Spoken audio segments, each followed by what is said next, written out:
말로 정죄함을 받으니라. 아멘. 우리 한명숙 집사님 어머니 강춘아 성도님께서 92세에 일기로 별세하셨습니다. 그래서 지금 이제 장례가 진행되고 있고 수성 메트로 병원 장례식장 특 사무실에서 이제 장례가 진행되고 있고요. 어제 입관 예배 드렸고 오늘 이제 오전 9시 발인 예배 드리고 또 명북공원에서 화장 후에 시립 낙곱당으로 그렇게 모셔서 장례를 치르는 그 과정 중에 있습니다.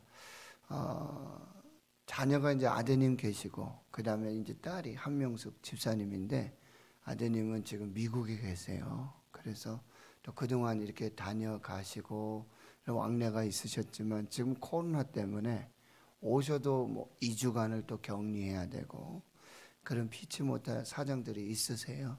그래서 이제 집사님께서 어쩌면 이제 혼자서 그렇게 슬픔들을 감당하고 있는데 또 우리 성도님들이 함께 사랑으로 그렇게 섬기시면서 잘 진행되고 있습니다. 끝까지 잘 마무리되고 하나님께 영광되고 그 슬픔과 또 아픔들은 천국 소망, 하늘 소망, 하나님의 은혜로 또 채워질 수 있기를 또 함께 기도해 주시고요. 지금 코로나 때문에 실내에서도 모이는 인원들의 또 제한이 있어서 장례식장에서도 이제 저희가 이제 교회장으로 또 이렇게 성도들과 예배하면서 이렇게 하겠다 하니까 굉장히 각별히 주의를 당부하고 여러 가지 어떤 그런 부분들이 있더라고요. 그래서 여러분들께서도 같이 기도해 주시고 또 잘 마무리될 수 있도록 그렇게 해 주시기를 부탁드리고 이제 추석 설 명절이지요. 그래서 내일 목요일부터 이제 명절인데 오늘 저녁 수요일 밤 예배까지는 우리가 대면하여 예배하고요.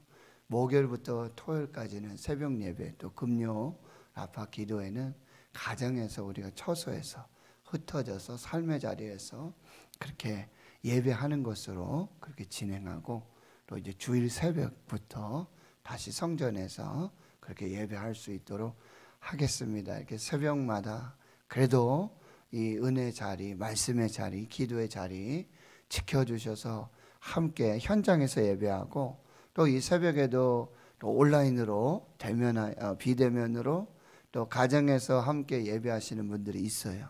너무 감사드리고 또 이제 365 온라인 가정 예배로 또 함께 예배할 수 있도록 그렇게 하고 또 친지들, 가족들, 형제자매들 5인 이상 모이기 어려운 그런 상황들입니다. 또 인심도 막 각박해져서 옆집에서 막 시끄럽다 하고 또 모인다고 신고하고 이런 많은 또 참 웃지 못할 참 그런 일들이 이렇게 벌어지고 있는데요. 아무튼 안전하게 또 평안하게 주 안에서 명절을 또 잘 감당할 수 있도록 기도하고 또 기도하겠습니다.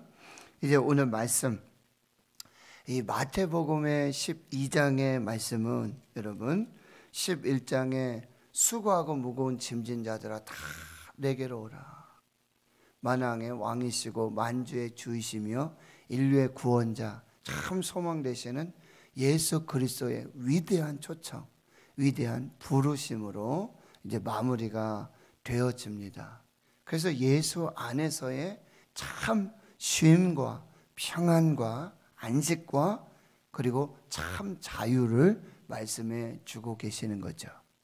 그런데 이제 12장이 시작되면서요 12장에서는 이 예수님과 당시의 이 종교 지도자들, 바리새인들 또 서기관들의 이 논쟁들이 시작이 되는데 그 논쟁의 시발점이 바로 이 안식일 논쟁이었어요. 예수님의 제자들이 안식일에 밀밭 사이를 지나가면서 그 밀을 따서 먹게 되어지는데 이것은 추수의 규정을 어긴 것이고 또 안식일의 규정을 어긴 것이다. 바리새인들은 말해요. 안식일에 하지 못할 일을 했습니다. 합당하지 않은 일을 했습니다. 라고 하면서 이제 논쟁이 시작되어지는 것입니다. 그러나 예수님은 인자는 안식일의 주인이다. 이 주인이라는 말씀은 창조주라는 말씀이죠. 안식일을 창조하신 분이 하나님이시고, 또 안식의 참된 의미를 설명할 때 십계명 중에서도 이제 출애굽을 해서 자유를 얻게 되는 참된 쉼과 안식, 평안, 자유의 의미를 다시 한번 확인해 주십니다. 그리고는 예수님이 또 안식일에 회당에 들어가서 가르치시는데, 거기 한편 손 마른 한 사람이 있는데요, 그를 이제 고쳐 주시게 되어지는 것이죠. 그런데 여러분, 또 10절에서 12장 10절에 보면 이제 예수를 고발하려고 한다. 고발하려고 하는, 그래서 안식일에 병 고치는 게 옳습니까? 맞습니까? 라는 질문을 하게 되어지지만 12절에 안식일에 선을 행하는 것이 맞다, 생명을 구하는 것이 맞다라고 예수님 말씀하시고, 이제 그 팔을 회복시켜 구원하여 주시고 또 생명을 주시게 되는 거죠. 근데 14절에 이제 그 논쟁이 고발까지 가고 더 깊어지면서 바리새인들은 이렇게 말하고 있어요. 바리새인들이 나가서 어떻게 하여 예수를 이제는 죽일까 의논하기 시작하는 것이죠. 이제 죽일 틈을 보게 되고, 예수님 주위에서 여러분 이제 성경을 읽으시면서 거기에 아주 이 바리새인들과 서기관들, 대제사장들의 이 눈을 보셔야 돼요. 눈은 아주 굉장히 편견으로, 그리고 선입관을 가지고 예수를 보기 시작하는 거죠. 결국 예수를 고발하고 죽이려고 모의하고, 이 과정들이 굉장히 팽팽한 그런 긴장감을 가지고 이제 예수님과 이 서기관들, 바리새인들, 대제사장들의 어떤 진영 간에, 그러니까 예수님께서 행하시는 이 치유의 역사들, 그 다음에 죽기, 귀신을 쫓아내는 역사들, 그리고 무엇보다도 이 대립과 논쟁의 고발에 이 또 죽음을 모의하는 거기까지 나아가게 되는 가장 핵심 뭐냐면 예수 그리스도의 새로운 가르침이세요. 하나님 나라의, 하나님의 법, 하나님의 다스리심과 통치하심, 그 속에서 이제 세상 나라와 하나님 나라와의 아주 분명한 대립과 이 논쟁들이 팽팽하게 그렇게 이루어지고 있다라는 사실이에요. 그래서 오늘 22절에 보면, 이때도 보면 여기 눈 멀고 말 못하는 사람이 있다라고 하는데, 그 앞에 특징적으로 귀신이 들렸다라는 표현을 쓰고 있어요. 그러니까 이제 이것도 많은 논쟁이 되고 있지만, 모든 질병의 근원이 이 귀신 때문인가 라고 하는 이제 논쟁이 있을 수 있지요. 그런데 반대로 뭐냐면, 이 질병의 근원이 이 귀신으로, 사탄의 마귀의 역사로 시작되는 경우가 있다라는 말씀이에요. 모든 질병이 귀신 때문에 걸린 것은 아니지만, 그러나 그 질병 중에는 이 귀신과 사탄의 역사가 그 근원에 있다라고 하는 것입니다. 그것을 보셔야 돼요. 그래서 22절에 귀신 들려서 눈 멀고 말 못하는 사람을 예수님께 데려왔는데 예수님이 고쳐주시죠. 그러니 말 못하는 사람이 말도 하고 보게 되는 역사가 나타나는데, 23절에 거기 함께 있었던 무리가 이 사건을 보면서 이는 다윗의 자손이 아니냐. 무슨 말씀이에요? 예수께서 하나님의 아들, 메시아, 그리스도가 아니냐라고 이제 예수님의 정체성에 대한 신앙의 고백이 나오게 돼요. 한편에서는 그래요. 그런데 한편에서는 24절을 보세요. 바리새인들이 듣고 이르되 이가 귀신의 왕 바알세불을 힘입지 않고는 귀신을 쫓아내지 못한다. 한쪽에서는 무리들은 바로 이분이 우리가 기다리던 메시아, 구원자, 기름 부음 받은 자, 하나님의 아들 예수 그리스도가 아니냐, 이렇게 신앙의 고백을 하는데 바리새인들은 완전히 정반대의 해석을 내놓고 있다라고 하는 거예요. 같은 사건인데도 다른 반응이 나타나고 다른 해석을 하고 있다라고 하는 거예요. 영적인 이 분별을 잘 해야 된다는 거예요. 귀신의 왕 바알세불이라고 한다는데, 이 바알세불은 뭐냐면 귀신 중에 귀신이고 마귀 사탄을 말하고 있어요. 그래서 귀신의 왕이에요. 그러니까 예수님을 뭐라고 지금 말하고 있느냐면 귀신의 왕 바알세불, 그 밑에 그 귀신의 왕 바알세불을 힘입어서 지금 귀신을 내쫓고 있다는 거예요. 그러니까 귀신의 역사가 있다는 건 알고 있는데 그것을 예수님, 하나님의 아들, 그리스도, 메시아, 이 예수가 행하시는 권능으로 인정하지 않고 바알세불, 이 귀신의 왕의 종노릇하고 있는 예수로 지금 판단하고 해석하고 있다라는 말씀이에요. 참 이렇게 같은 사건 중에도 다른 반응과 다른 해석으로 이렇게 하나님 나라의 자녀가 되고 하나님 나라의 권능 속에 거하는 그 은혜와 특권을, 그리고 그 현장에서 보고 들으면서도 예수 그리스도를 영접하지 못하는 참으로 안타까운 이런 일들이 나타나게 되어지는 것입니다. 그래서 25절에 예수님이 그들의 생각을 다 아시죠. 다 중심을 꿰뚫어 아시는 예수님이십니다. 이렇게 말씀을 하세요. 해석을 이렇게 주시는 거예요.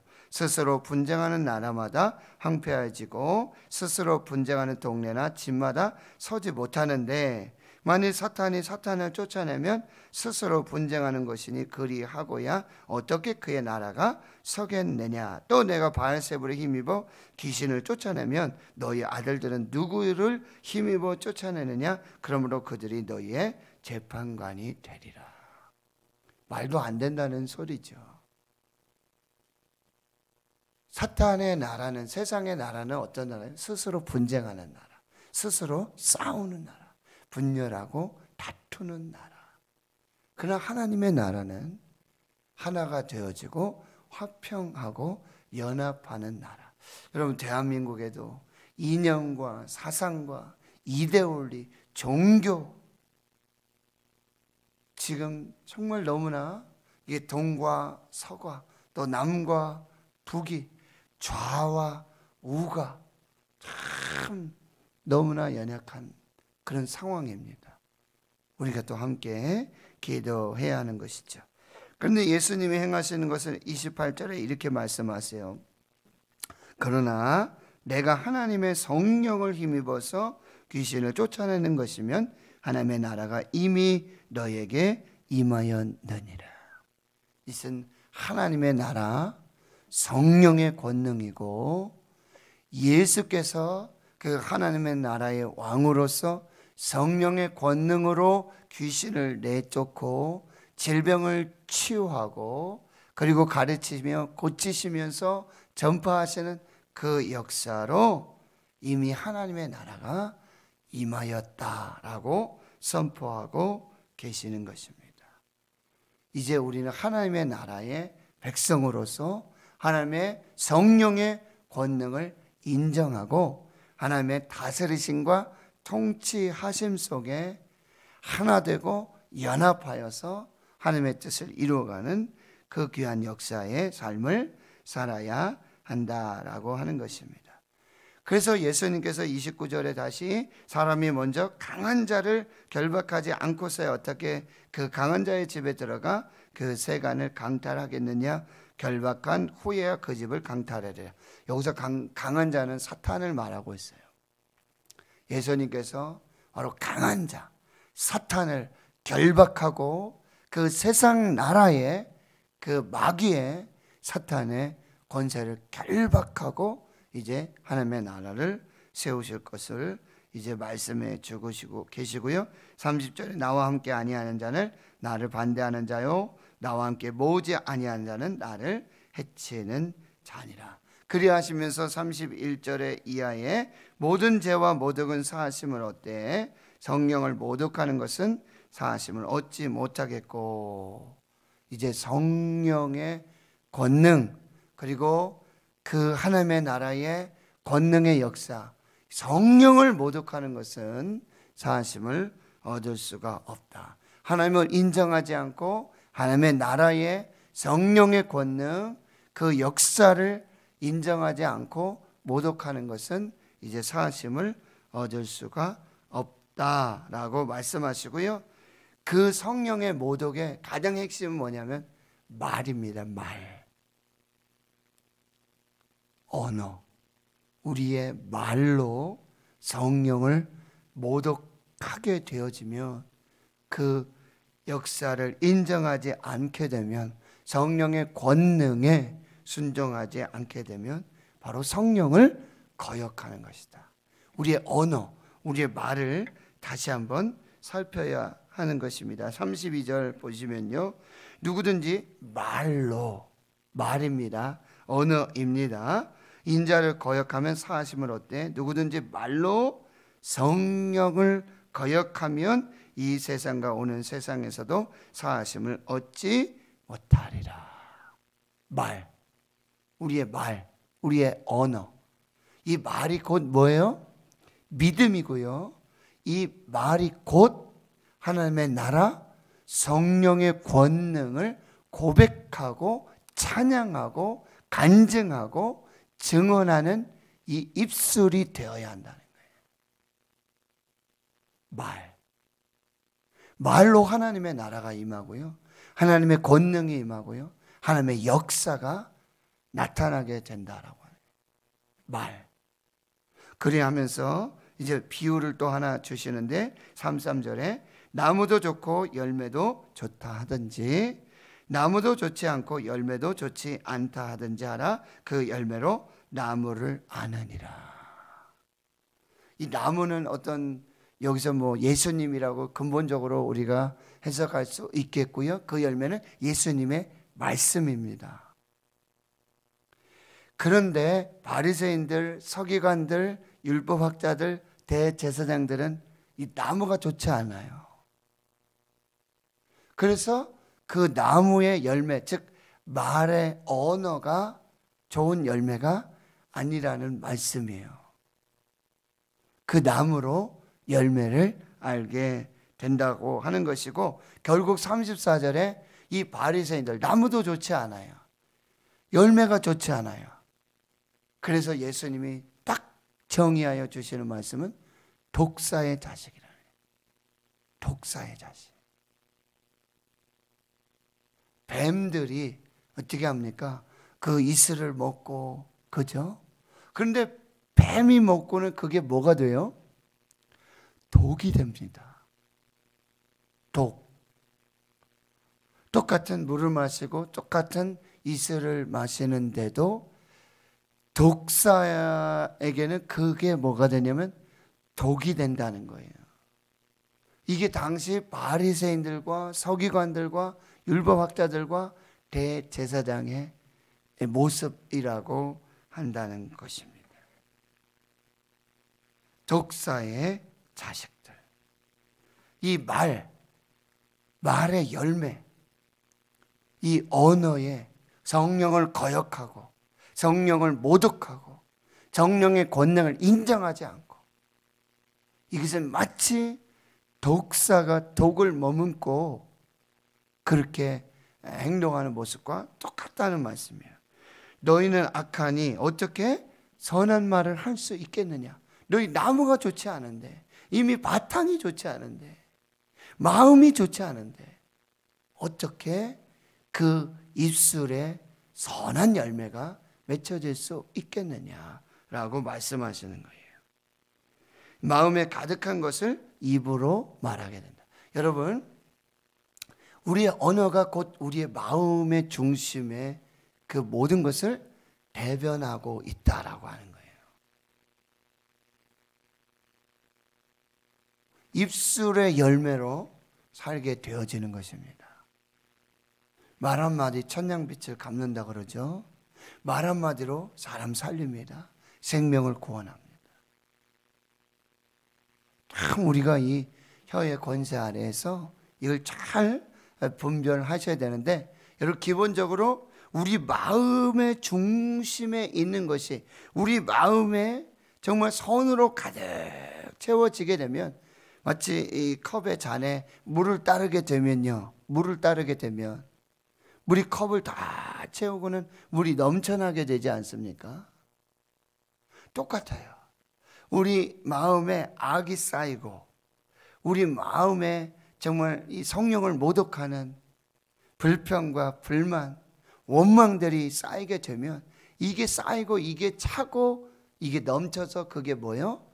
불평이 되고 원망이 되고 성령을 모독하는 그런 입술의 언어들로 나타나게 된다라고 하는 것입니다. 이게 결론이에요. 예수님의 결론이에요.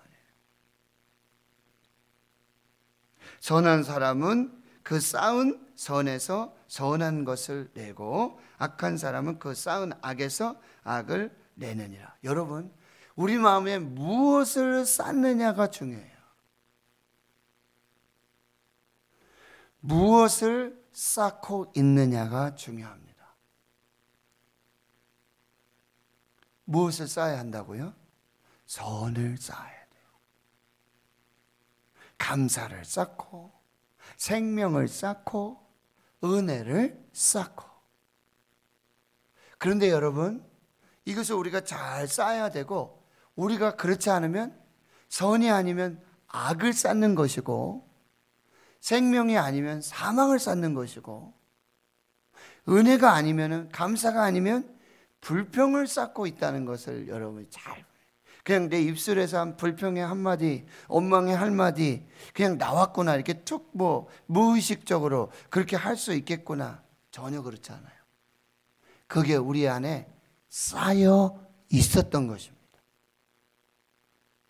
나도 모르게 그게 쌓여 있었던 거예요. 그게 쌓였고 그게 넘치면서 그게 입으로 나오게 됐다는 거예요. 36절입니다. 내가 너에게 이르노니 사람이 무슨 무익한 말을 하든지 심판날에 이에 대해 심문을 받으리니 내 말로 의롭다함을 받고 내 말로 정죄함을 받으리라.